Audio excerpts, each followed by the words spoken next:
Shalom, selamat pagi dan salam sehat bagi Bapak, Ibu, saudara-saudari dimanapun berada pada saat ini. Firman Tuhan yang menyapa kita di pagi hari ini tertulis dalam Ibrani 10 ayat 24, demikianlah bunyinya. Dan marilah kita saling memperhatikan supaya kita saling mendorong dalam kasih dan dalam pekerjaan baik. Saudara yang dikasihi Yesus Kristus, cukupkah kekuatan kita untuk menghadapi berbagai masalah hidup sendirian? Mungkin untuk sementara kita akan berkata, cukup. Tapi untuk jangka waktu lama, kita tidak akan bisa hidup untuk sendirian. Dan Tuhan pun tidak pernah menciptakan manusia sebagai makhluk-makhluk individualis dan egois. Tuhan menciptakan manusia sebagai makhluk sosial yang harus saling terhubung satu sama yang lain agar dapat terus berjalan ke arah yang lebih baik. Dalam Kejadian 2 ayat 18, Allah berkata, tidak baik kalau manusia itu seorang diri saja. Dalam hal ini dapat kita lihat bahwa manusia memang diciptakan sebagai makhluk sosial yang terkait dengan sesamanya. Orang Kristen perlu menjalin persekutuan dengan sesama orang Kristen untuk tetap setia kepada Tuhan.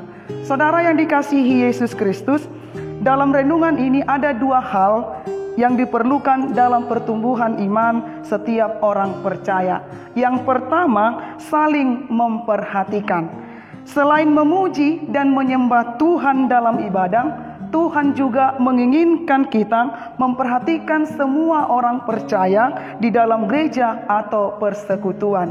Saling memperhatikan bukanlah sekedar saling memandang atau melihat, tetapi juga memahami apa yang menjadi kebutuhan orang lain.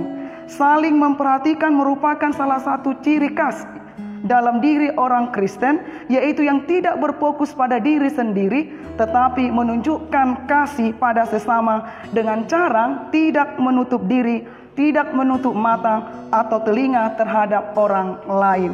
Secara praktis, saling memperhatikan dapat kita nyatakan dalam bentuk saling mengunjungi, saling menguatkan, saling mendoakan, dan saling memperlengkapi. Saudara yang dikasihi Yesus Kristus, saat saling memperhatikan, kita menjadi sadar akan kebutuhan seseorang sehingga kita bisa saling mendorong dalam kasih dan perbuatan baik. Maka yang kedua yang boleh kita lihat dari renungan kita pagi ini adalah saling mendorong dalam kasih dan perbuatan baik. Dalam hal apakah kita saling mendorong? Kasih dan perbuatan baik. Kasih merupakan sebuah hal yang langka ketika seseorang itu dipenuhi dengan sikap individualisme, sikap mencari keuntungan diri sendiri, sikap mendahulukan diri sendiri. Kasih akan menjadi sesuatu yang aneh dan yang tidak menjadi wajar ketika seseorang itu mementingkan kepentingan diri sendiri. Mengapa? Karena kasih itu tidak mementingkan diri sendiri. Kasih itu tidak memerlukan ada sikap yang tidak diinginkan dalam kehidupannya. Tetapi kasih itu memberikan tempat bagi orang lain. Oleh karena itu dalam renungan ini kita diingatkan untuk saling memperhatikan dan mendorong dalam hal kasih. Ketika kita memiliki kasih, maka kita tidak akan berhenti untuk melakukan perbuatan baik. Yesus juga melakukan hal yang demikian. Ia menunjukkan kasih-Nya kepada kita lewat kematian-Nya di kayu salib. Kiranya melalui kasih dan perbuatan baik yang kita miliki, nama Tuhan akan semakin dimuliakan. Biarlah Tuhan yang memampukan kita semua. Amin. Kita berdoa. Terima kasih Tuhan buat firman-Mu yang menyapa kami di pagi hari ini.